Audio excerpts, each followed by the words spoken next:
मित्रों नमस्कार। भिवानी परिवार मैत्री संघ ने एक बहुत अच्छी श्रृंखला शुरू की है, अपनों से संवाद।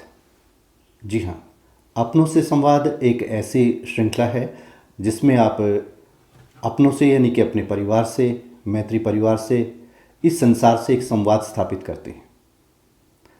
सवाल पैदा होता है कि ये अपने कौन हैं। जी हाँ, संसार में जो अपनों जैसे लगते हैं या जिनका हित हम चाहते हैं वही तो अपने हैं, या जिनका किसी न किसी रूप में हमसे जुड़ाव है वही लोग हमारे अपने हैं, चाहे वो हमारे दूर हों या पास।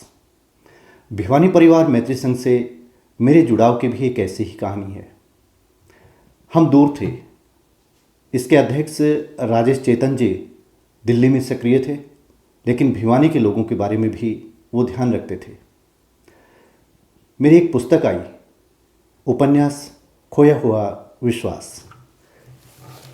ये पुस्तक, इसकी चर्चा उन्होंने सुनी और बिल्कुल संक्षेप में मैं कहना चाहूँगा कि वर्ष 2019 में उन्होंने भिवानी गौरव अवार्ड के लिए मुझे बतौर उपन्यासकार चुना और ये सूचना मुझे दी भिवानी के जगत नारायण शर्मा जी ने और बधाई दी डॉक्टर रमाकांत जी ने।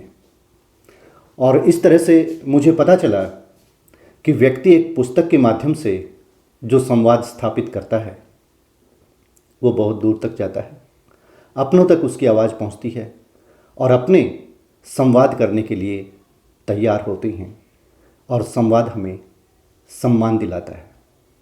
तो मेरा आज का जो विषय है वो भी संवाद को लेकर के है।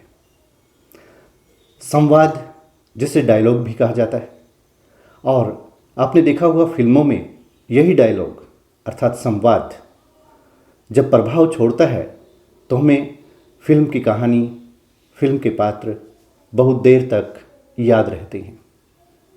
और जिस फिल्म में संवाद प्रभावशाली नहीं होते, बाहर निकलकर, यानी कि पहले की बात मैं कर रहा हूँ जब सिनेमा हॉल होते थे, तो अक्सर बाहर निकलने पर यही कहा जाता था कि इस फिल्म की कहानी तो अच्छी थी किंतु संवाद अच्छे नहीं थे।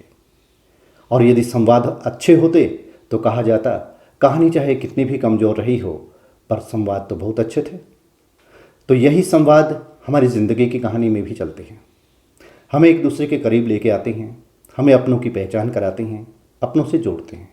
यानी कि संवाद का काम है जुड़ाव, और ये संवाद स्थापित होता है संचार के द्वारा। तो आज हम जो बात करेंगे वो संचार को लेके, संवाद को लेके, क्रिया और प्रतिक्रिया को लेकर के, क्योंकि यही वो सब है जो व्यक्ति को संस्कारित करता है, एक अलग पहचान देता है। तो बात शुरू करते हैं संचार से, संवाद से, क्रिया और प्रतिक्रिया से। जी हाँ, विज्ञान का एक नियम है, क्रिया तथा प्रतिक्रिया समान तथा विपरीत दिशा में और लगभग उसी समय होती हैं जब कोई क्रिया होती है। यही बात हमारे संवाद पे भी लागू होती है। जब हम कुछ भी बोलते हैं और सामने वाला सुनता है तो उसका एक रिएक्शन देता है, यानी कि उसकी एक प्रतिक्रिया देता है। और जब इस बोलचाल में या इस संवाद के बीच कोई एक ऐसी दीवार आ जाती है कि हम अपनी बात कहते हैं और सामने वाला सुनकर भी मौन रह जाता है, तो हमें उसकी तरफ से प्रतिक्रिया की इंतज़ार होती है।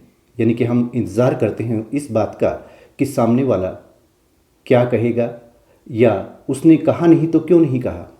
इसे मौन कहते हैं। और कहते हैं कि बोलना चांदी है तो मौन रहना सोना।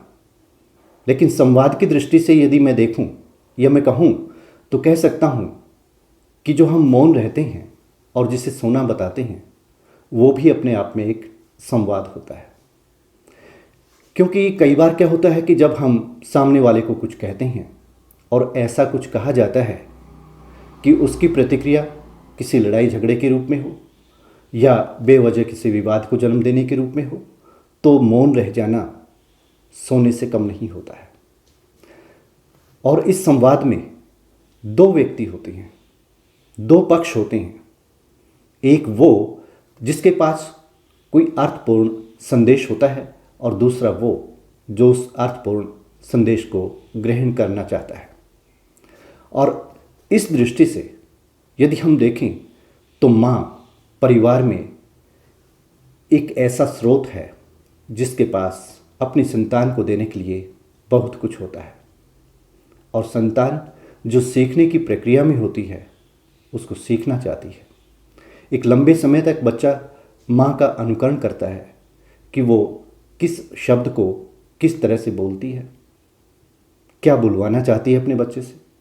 इस तरह से परिवार के दूसरे लोग भी ये देखते हैं कि बच्चा बोलना सीख रहा है तो उनकी तरफ कैसे देख रहा है, और वो देखते देखते सब कुछ सीख जाता है। यही हमारे परिवार में भी होता है। जब हम बड़े होते हैं तो बड़ों का अनुकरण करते हैं और कैसे क्या कहना है, किस तरह से संवाद स्थापित करना है, ये चीज़ हमें संवाद की एक शैली, एक स्वरूप, एक क्रिया प्रक्रिया वो हमें सिखाती है, और इसी से हम संस्कारित होते हैं। माता पिता ने बच्चों के साथ संवाद किया और उस संवाद के दौरान माता पिता ने उनको वो देना चाहा जो उन्होंने एक लंबे अनुभव से सीखा था, यानी कि परिवार ने बच्चे को सिखाया। इसी प्रकार यदि हम अपने भिवानी परिवार का उदाहरण लें, यानी मैत्री संघ का उदाहरण लें, तो इसमें भी बहुत सारे लोग ऐसे हैं जो ये जो श्रृंखला शुरू हुई है इसमें आकर के अपना अपना अनुभव साझा करती हैं, और परिवार के एक एक व्यक्ति को अपने बच्चे की तरह सिखाना चाहते हैं जो इससे जुड़ा हुआ है। अपने अनुभव साझा करने वाले व्यक्ति को वो अपना अनुभव उसे साझा भी करते हैं और उसके अनुभव से कुछ ना कुछ ग्रहण भी करते हैं। कहा जा सकता है कि अनुभव साझा करने वाला व्यक्ति चाहे छोटा हो या बड़ा, उसका अनुभव यदि हमसे बड़ा है तो वो हमसे बड़ा है और हमें उससे सीखने में कोई हर्ज नहीं होना चाहिए। और ये संवाद है जो साहित्य में जब उभर के आता है तो पात्रों की जुबानी समाज की कहानी कहता है, और जब हम आपस में व्यवहार करते हैं तो यही संवाद हमारी बात को प्रभावशाली बनाता है। एक उदाहरण आपसे साझा करना चाहूँगा। एक व्यक्ति ने मुझसे कहा कि फलां अधिकारी आपको दबाने के लिए कुत्ते की तरह आपके पीछे लगा हुआ है। जानते हो उससे मैंने तुरंत क्या कहा? कहा क्या, बस दिमाग में आई एक प्रतिक्रिया और मैंने उससे कहा कि मित्र, जब मैं घर से निकलता हूँ तो गली में भौंकने वाले कुत्तों का मुझे ध्यान रहता है, और बाहर जिन कुत्तों के काटने का डर मुझे रहता है उनके नाम अपनी टेबल पर लिखकर छोड़ता हूँ, ताकि जब घर लौटूं तो मेरे परिवार के लोग उनका इंजेक्शन तैयार रखें।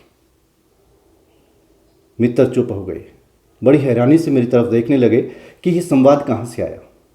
उसके बाद उन्होंने कहा कि एक बार फिर से सुनाना इस संवाद को। मैंने फिर से दोहरा दिया और फिर उन्होंने कहा कि अब तो ये मुझे याद हो गया।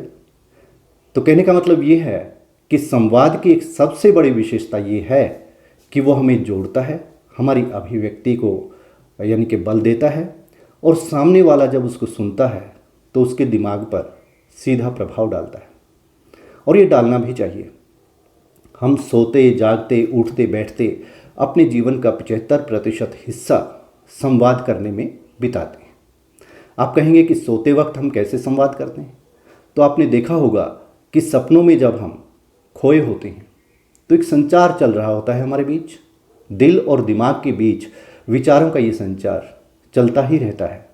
विचार आते हैं, अपनी प्रतिक्रिया व्यक्त होती है विचारों के द्वारा, और इस तरह से हम एक निष्कर्ष पर पहुंचते हैं, और इसी से संवाद का जन्म होता है। संवादहीनता की वजह से हमारी सारी प्रगति रुक जाती है।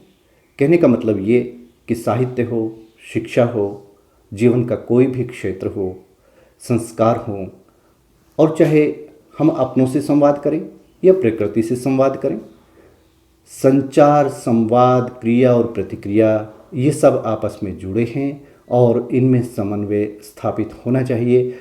और यदि किसी व्यक्ति ने इनमें समन्वय स्थापित करना सीख लिया तो समझ लीजिए कि उसके व्यक्तित्व में निखार आएगा ही आएगा और उसका व्यक्तित्व एक अलग पहचान अर्जित करेगा। तो यही कुछ विचार थे संवाद, संचार और क्रिया प्रतिक्रिया को लेकर जो मैंने आपसे साझा किए। विश्वास किया जा सकता है कि आपको मेरे ये विचार पसंद आए होंगे। नमस्कार।